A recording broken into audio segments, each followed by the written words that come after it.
Welcome back, people. This is part 3 of the pen tool series.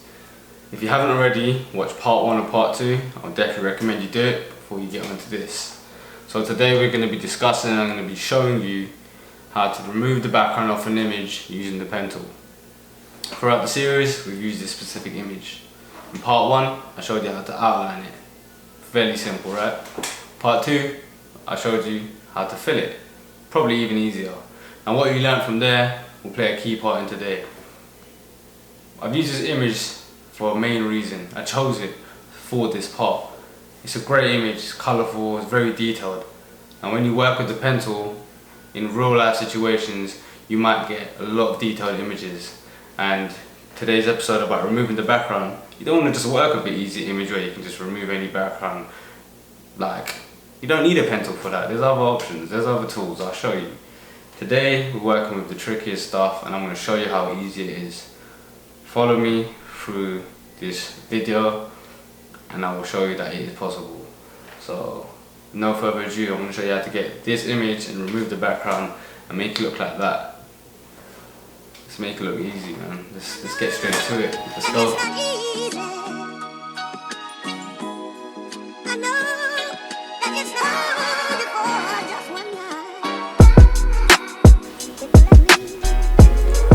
Alright, part 3, let's go. Back to Photoshop, but now we're going to open up the original image. Now in part 1, I did show you using the pen tool how we can outline the woman in the image and use it to make an outline using the stroke tool or fill. However, we went through a more simplified version of that because it didn't need to be completely perfect because it will still create the outline effect or fill it. So now we're going to be learning how to remove the background. This bit's vital and this bit you need to take your time on. So we're going to start again as we did from part 1. However, we're going to be using the pot. Now, let's go down to the bottom and you want to zoom right in. So this time we're going to get everything perfect.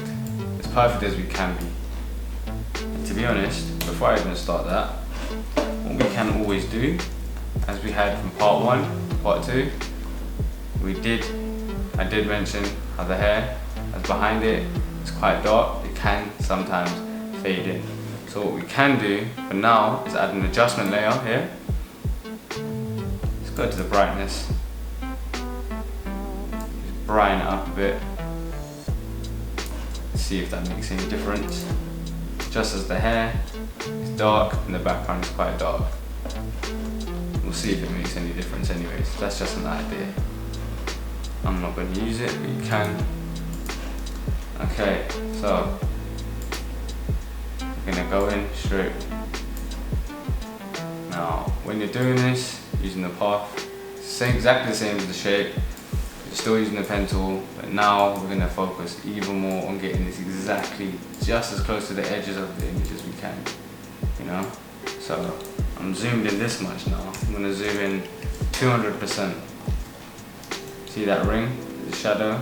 We're going to make sure we get that whole ring, the entire ring. Don't leave any part of it behind. Much detail. If you have to keep zooming in, just keep doing it.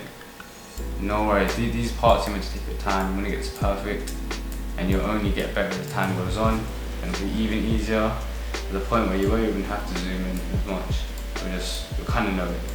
And you can always correct your errors again by zooming in. And then we just fast forward a bit until we get to the hair. Now another tip is, as you have a busy background as well, you want to keep the edges more in to the image rather than out, so you don't get any edges from the background when you remove it. Just a quick tip will make your images look better and you don't have to go in and erase everything or add a mask, which you'll learn in other tutorials soon that I will be bringing up. So let's go back into motion. Always remember to zoom out when you can, just to make sure you're on the right tracks. Okay, so now this is going to be the bit where you really need to make sure you get it right, close as you can anyways.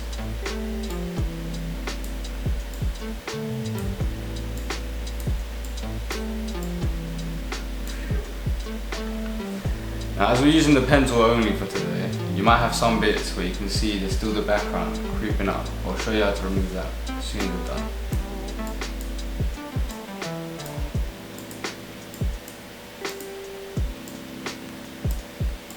This part's important. We forgot about it in part 1 and part 2. We want to add in as much of the hair as we can. We want to get that most realistic look of the hair as we can. Try not to leave any bits behind. Obviously if there's some bits that you literally just can't make out, you have to make do. But you want to keep the image looking as original as it can.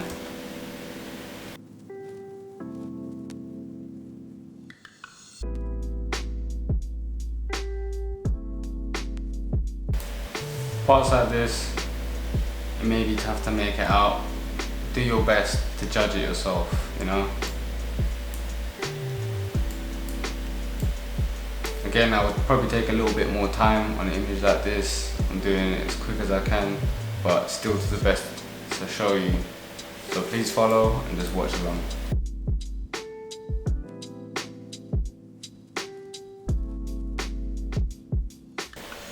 Some edges you might be lucky, and some edges there might be reflections, which will really help you find the edges of the hair that you need.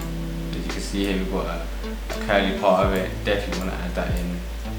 Looks really nice. I think we'll make part of the image. Do the best we can with that.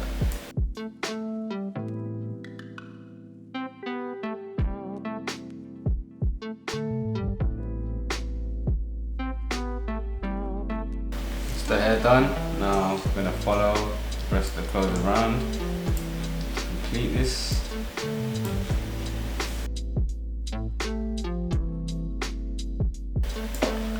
Try not to miss out any particular bits, you know, just because you might get lazy. Just, you know, make sure you finish this off properly and much more detailed than we did in part 1. Don't want to miss anything. You've got to redo it, just Control Z it or CMD Z and try. Now we're here at the end. As you can see, there's a hell of a lot more anchor points than in the first one. You join it together. Now here, we're going to click the selections.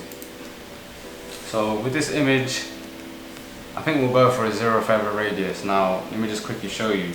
Feather radius, you can click 5. And if I was to copy and paste it, and to zoom in, actually you know what, we'll go for that. I was going to go for a 0, but we'll go for a 5 feather radius. I think as there's so much in the background going on, and it might make the hair look a bit smoother on the edges, so it can work. Let's deal with that 5 feather radius for this image. More than likely you want to go for the 0. The 0 just means it'll be more sharp on the edge, and you might get a bit more of the background. The feather will give it a bit of a smoothness and blend it in a little bit more. But depending on how much you've gone into the image from your anchor points, it will all make a difference. So try and get as detailed as you can. In fact, I will quickly show you how it would have looked with a 0 feather, which is what I normally do. Okay, so if you want to put a new layer and hide the one before, go to the paint bucket tool, put a black background there. As you can see, even the 0 works fine. So you can go for 5 or 0, it doesn't matter, it depends what look you're trying to go for. But we're not just finished yet. So when you get the pen tool, right here, and this is where the feather will come in very handy. You want to go slightly just over the edges, not inside it, where you see these bits of the background within the hair. Let's get the little bits. Selection, 5, let's do 3 actually. And then delete. Sorry, I clicked on the wrong layer, so delete. And then you're just going to do it, I'm just going to fast forward it, and you do all the edges you can find.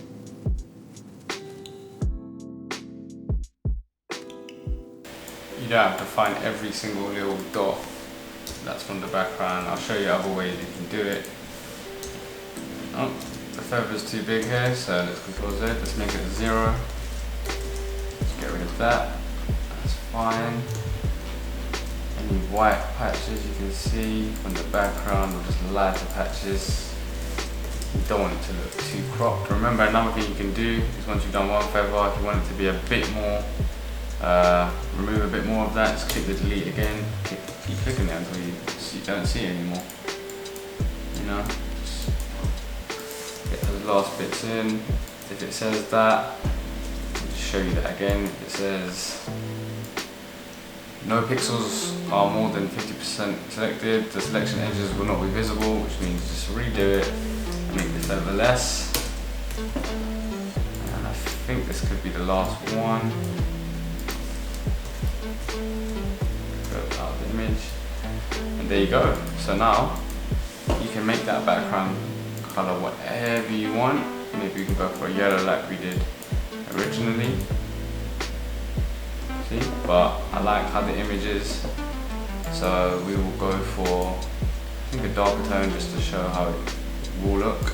And just like that, we've removed the background. So if I put the new layer back up and remove and hide the black layer, you can see the difference. And that is how to remove the background off of the image. I hope this has been really insightful and helpful. Part 4 coming next. That was the end of Photoshop with regards to the pen tool. Unless I can think of anything else, you will see it. Next, we're going to go into Illustrator. So thank you for watching. Please subscribe. Don't forget to save your file so you can check out what you did, or you can just use the images again if you want. All the links, the download links, are in the bio. Thank you for watching one more time. Please subscribe, like, comment, share, all that good stuff. Thank you.